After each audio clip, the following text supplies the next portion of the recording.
This is a demonstration to show you that we can detect standing waves in 3 dimensions inside a microwave oven. So this is light again, but it's light in the microwave region. And so it acts just like any other electromagnetic wave. And a microwave sends light in the microwave form out from a generator on the side. And then it bounces off the walls of this cavity of this box, and they reinforce and interfere with each other. And so you get regions of high amplitude where the electromagnetic field is strong, and regions of low amplitude where it's weak. So this cartoon shows us how a microwave oven functions. In the top picture, we see that the microwave oven is emitting light in the form of a microwave from the right-hand side, and this is how almost all microwave ovens are constructed. But the microwave enters the cavity, and in the second image we can see that the microwave has bounced back, and that's the black wave reflected off the wall. And as it bounces back, it interferes with the original microwaves that are being produced on the right-hand side. And the cavity is designed to be at the perfect size such that only integral numbers of wavelengths will fit inside the cavity.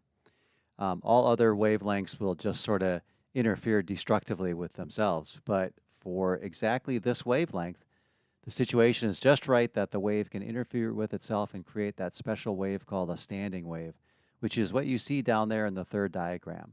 And there are regions of maximum amplitude, and then there are regions where they cancel each other out exactly, called nodes. So in the regions of maximum amplitude, that is where the energy is concentrated, and that is where your food gets cooked, in those regions. But at the regions where there's a node, there is absolutely no energy from the microwaves. It's been canceled out exactly, and those are cold spots in your oven. And so if you didn't rotate your food, you would have just hot and cold spots, as we'll see in a later demonstration.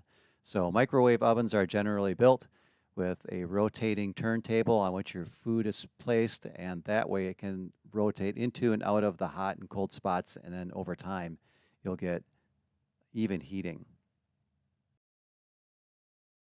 Now you can't see that with your eyes because our eyes don't detect microwave radiation.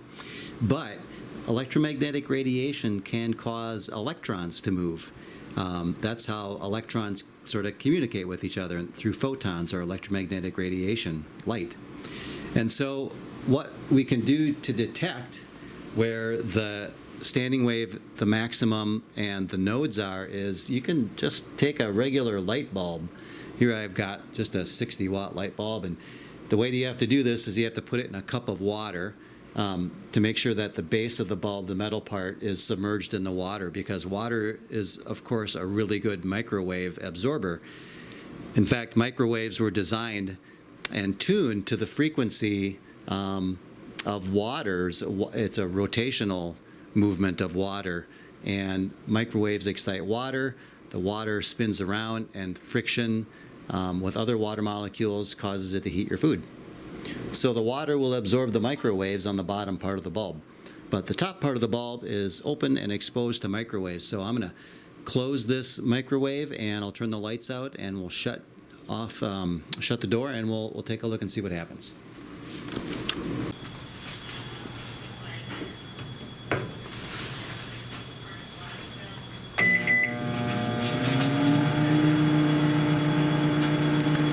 So what you're looking at is every time the light bulb goes into a place of constructive interference where the waves are creating a large amplitude, it lights up.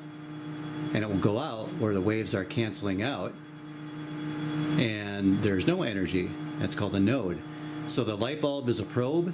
It's probing for where inside the box the microwaves are reinforcing each other. That's when it's bright. And when they're canceling each other. So microwaves jiggle the electrons in the light bulb and cause it to get hot and light up. So pretty fun party gag. But we can see the effect of what standing waves are in your microwave. That's why you have to put your food on a rotating table. Otherwise you'll just get hot and cold spots. And so rotating it around subjects all parts of the food to the hot parts.